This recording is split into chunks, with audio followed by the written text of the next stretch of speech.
আলাইকুম। বাংলাদেশ বেতার সিলেট সংবাদ পড়ছি প্রিয়াঙ্কা রায়। সিলেট নগরীর বাসিন্দাদের কোভিড-19 টিকার তৃতীয় ও চতুর্থ ডোজ প্রদান করা হচ্ছে। আজ থেকে 25 এপ্রিল প্রতিদিন সকাল 10টা থেকে দুপুর 2টা পর্যন্ত সিলেট সিটি কর্পোরেশনের 42টি ওয়ার্ডের স্থায়ী অস্থায়ী ইপিআই টিকাদান কেন্দ্রে এই টিকা প্রদান করা হবে। 18 বছরের ঊর্ধ্বে সকল নাগরিককে কোভিড-19 টিকার তৃতীয় ও চতুর্থ ডোজ দেওয়া হবে। সিটি মেয়র মোহাম্মদ আনোয়ারুজ্জামান চৌধুরী স্বাক্ষরিত বিজ্ঞপ্তিতে এ তথ্য জানানো হয়েছে। তাপপ্রবাহের কারণে দেশের সকল শিক্ষা প্রতিষ্ঠানে 7 দিন ছুটি ঘোষণা করা হয়েছে।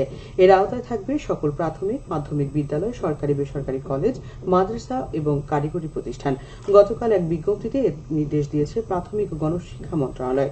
আজ থেকে 27 এপ্রিল পর্যন্ত সকল সরকারি প্রাথমিক বিদ্যালয়, শিশু কল্যাণ ট্রাস্টের বিদ্যালয় ও উপানুষ্ঠানিক শিক্ষা ব্যুরোর লার্নিং সেন্টার বন্ধ থাকবে। সারা দেশের উপর দিয়ে বয়ে যাওয়া তাপদাহ ও আবহাওয়া দপ্তরের সতর্কতা জারির পরিপ্রেক্ষিতে এই সিদ্ধান্ত নেওয়া হয়েছে। সব সরকারি ও বেসরকারি শিক্ষা প্রতিষ্ঠান পূর্ব নির্ধারিত ছুটি শেষে আজ খোলার কথা ছিল।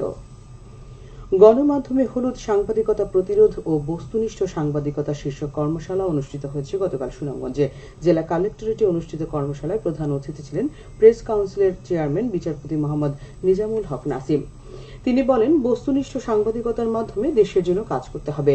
সংবাদ প্রকাশ করার আগে সঠিক তথ্য প্রদানের মাধ্যমে সংবাদ প্রকাশ করা হলে সেটা দেশের জন্য মঙ্গল। মিথ্যার আশ্রয় নিয়ে মন করা তথ্য দিয়ে নিউজ প্রচার করে মানুষকে বিব্রত করা হলুদ সাংবাদিকের কাজ। এতে দেশ ও জাতির ক্ষতির মুখে পড়তে হয়। সাংবাদিকতা একটি মহান পেশা। সেই পেশাকে সঠিকভাবে মানুষের কাছে উপস্থাপন করতে হবে। বাংলাদেশ প্রেস কাউন্সিল এর আয়োজন করে।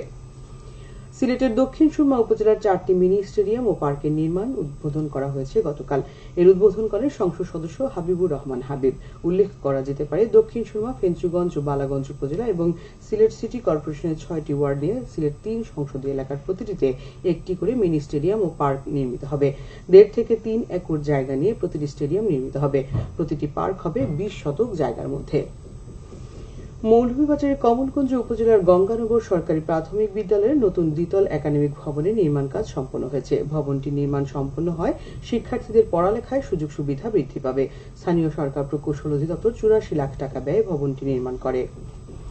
সিলেটের গোলাপগঞ্জ উপজেলার দেবারাই গ্রামীণ সড়কের পাকাকরণ কাজ শুরু হয়েছে। স্থানীয় সরকার প্রকৌশল বিভাগের তত্ত্বাবধানে এতে ব্যয় হচ্ছে প্রায় 95 লাখ টাকা। এই সড়কের নির্মাণ কাজ আগস্টে শেষ হওয়ার কথা রয়েছে। সিলেটের গোলাপগঞ্জ উপজেলার খাগাইল গ্রামীণ সড়কের পাকাকরণ কাজ শেষ হয়েছে। স্থানীয় সরকার প্রকৌশল বিভাগের তত্ত্বাবধানে এতে ব্যয় হচ্ছে প্রায় 88 লাখ টাকা। এই সড়কটি পাকাকরণের ফলে যাতায়াত ব্যবস্থা সহজতর হয়েছে।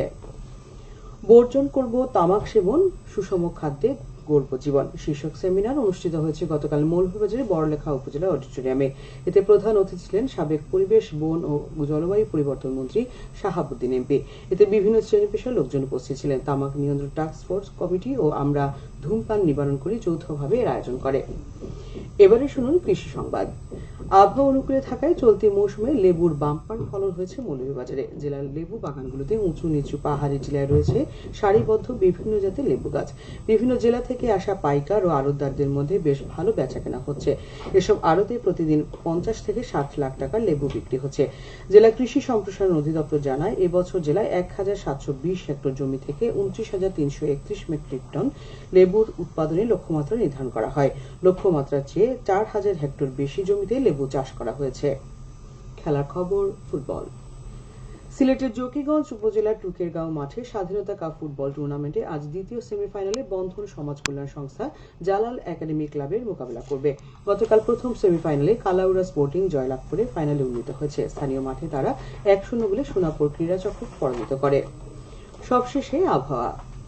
সন্ধ্যা 6টা পর্যন্ত পূর্বাভাসে বলা হয়েছে, সিলেট সহ পার্শ্ববর্তী এলাকায় পশ্চিম উত্তর পশ্চিম দিক দিয়ে অস্থায়ীভাবে ঘন্টায় সর্বোচ্চ 60 কিলোমিটার বেগে দমকা থেকে ঝড়ো হাওয়া বয়ে যেতে পারে। সেই সঙ্গে হতে পারে বৃষ্টি অথবা বজ্রসহ বৃষ্টিপাত। এসব এলাকার নদীবন্দর সমূহকে 1 নম্বর সতর্কতা সংকেত দেখিয়ে যেতে বলা হয়েছে। আজ সিলেটে সূর্যোদয় হচ্ছে 5টা 25 মিনিটে এবং সূর্য অস্ত যাবে সন্ধ্যা 6টা 18 মিনিটে। সংবাদ শেষ হলো। আমাদের পরবর্তী স্থানীয় সংবাদ প্রচারিত হবে বিকেল 4টা 30 মিনিটে।